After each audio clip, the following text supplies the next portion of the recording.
Código de Ética Internacional para Profesionales de la Contabilidad, parte 1.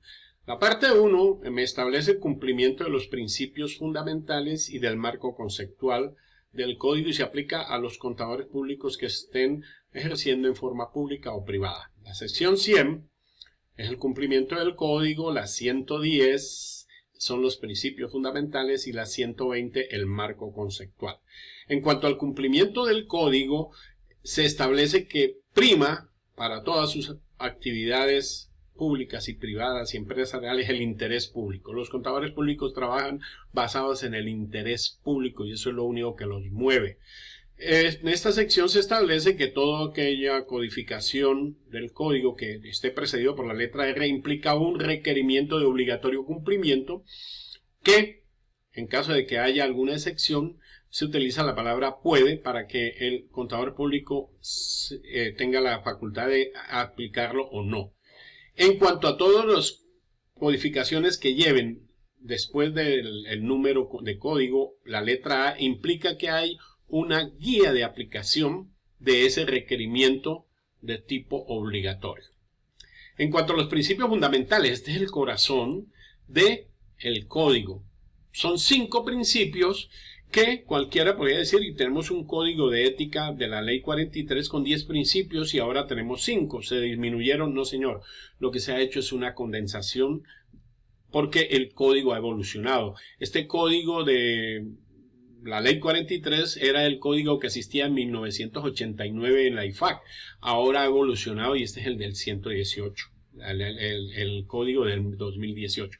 Entonces, la integridad explicita que un contador público debe ser franco y honesto en todas sus relaciones profesionales e empresariales. Es decir, debe ser íntegro, debe ser completo.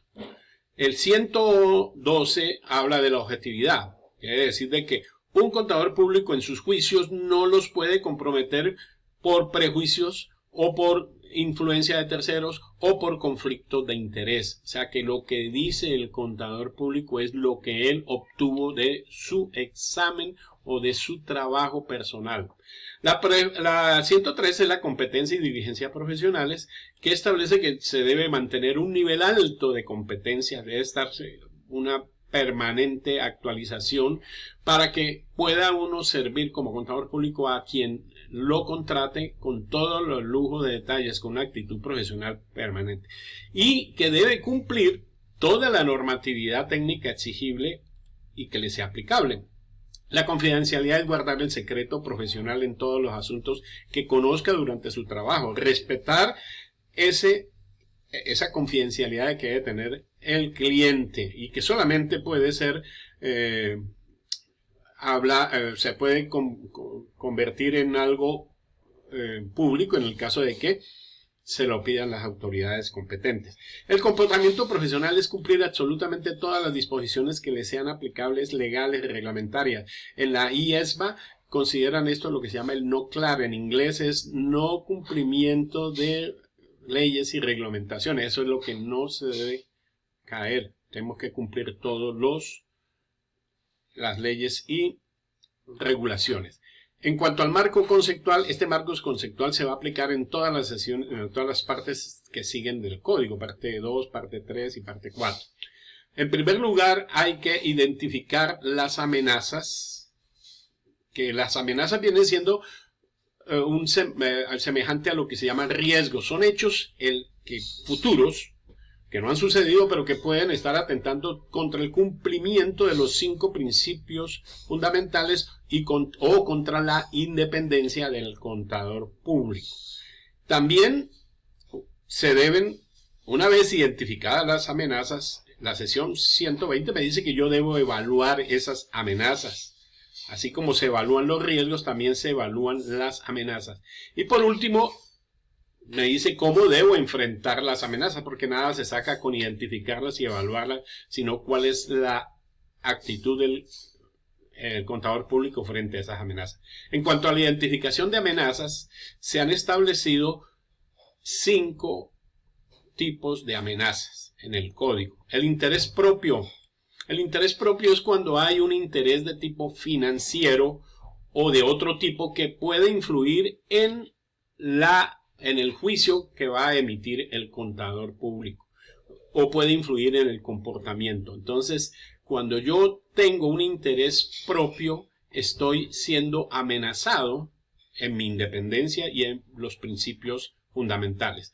La autorrevisión es la amenaza que consiste en que no se evalúan adecuadamente los resultados de un juicio que yo realicé con anterioridad. Yo mismo me estoy revisando o estoy revisando un juicio de alguien de mi firma o de la entidad para la cual estoy trabajando. Entonces tengo que evitar esa amenaza de caer en la autorrevisión.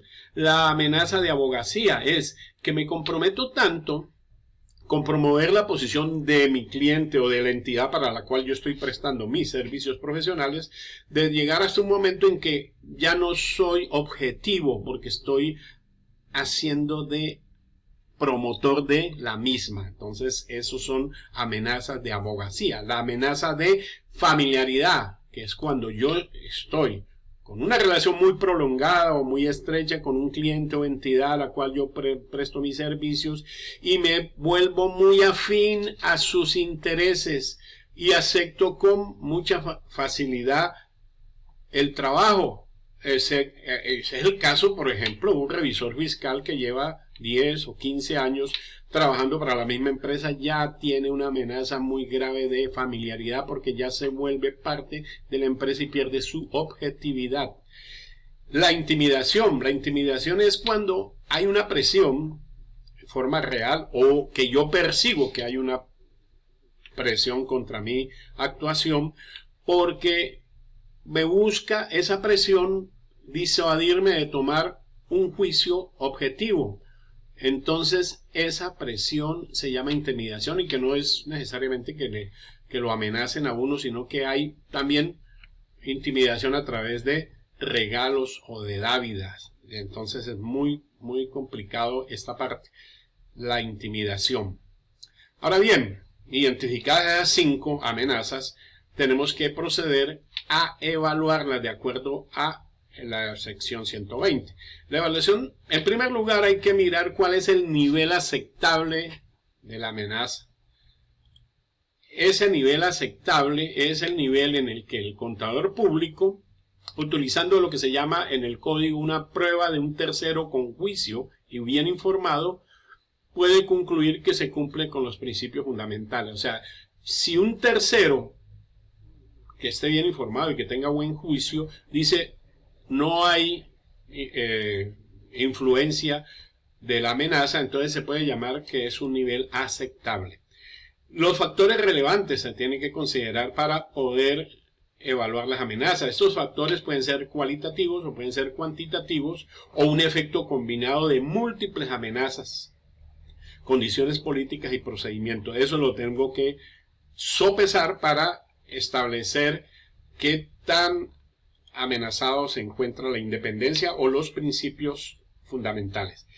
Y se tiene que estar para esa evaluación contando con la nueva información y cambios que pueden existir en el momento. Esos cambios, como es un ambiente muy dinámico, esos cambios están teniendo impactos en las amenazas que ya se habían detectado, se habían evaluado, se habían inventariado, y pueden esos cambios, algo que era amenaza, eliminarla o disminuirla a un nivel aceptable, o pueden crearse nuevas amenazas que no estaban ya establecidas. Entonces tenemos que estarse haciendo permanentemente una evaluación eso se llama monitoreo. Tenemos que estar monitoreando las amenazas para hacer frente a las nuevas amenazas o a las amenazas que ya cambiaron y que dejaron de serlo.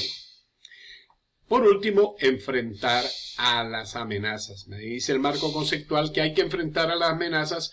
En primer lugar, lo más lógico es eliminando las amenazas. La eliminación de las amenazas es dejar sin pie aquella circunstancia que está originando la amenaza.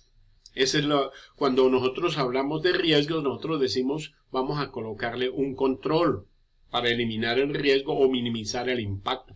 En este caso, nosotros lo que tratamos de hacer es eliminar la circunstancia para eliminar la amenaza o bajarla a un nivel aceptable. Si el caso es que no se pueda eliminar la amenaza ni reducirla a un nivel aceptable, la opción del contador público es rehusar el trabajo o finalizar el trabajo si ya lo tenían iniciado. Entonces esa es la eliminación de amenazas. Lo otro es lo que se llama salvaguardas, que vienen siendo los controles. Las salvaguardas son las actuaciones que sean individuales o combinación de actuaciones que me van a reducir las amenazas, las van a eliminar o van a dejarlas en un nivel aceptable. Esas amenazas que están atacando los principios fundamentales o la independencia del contador público. Otra manera de enfrentar las amenazas es considerar los juicios en forma global. El contador público debe hacer una conclusión global si lo que yo estoy actuando, las actuaciones que yo estoy haciendo como salvaguarda o como eliminación de amenazas, están reduciendo las amenazas a un nivel aceptable o las están eliminando en forma completa. Esa es la consideración de los juicios globales.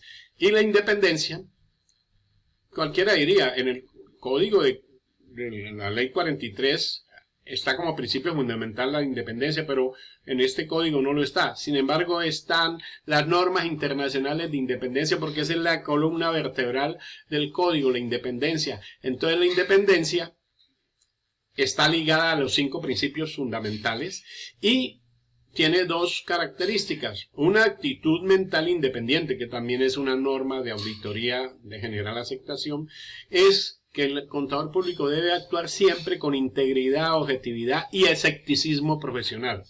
Pero no solamente se debe actuar con esas 3, integridad, objetividad y escepticismo, sino que debe aparentarse, debe mostrarse. La independencia aparente es evitar que haya hechos que yo ejecute y que comprometan la independencia, porque aparentemente pueden no ser íntegros, objetivos y escepticismo profesional. Ahí entra la figura del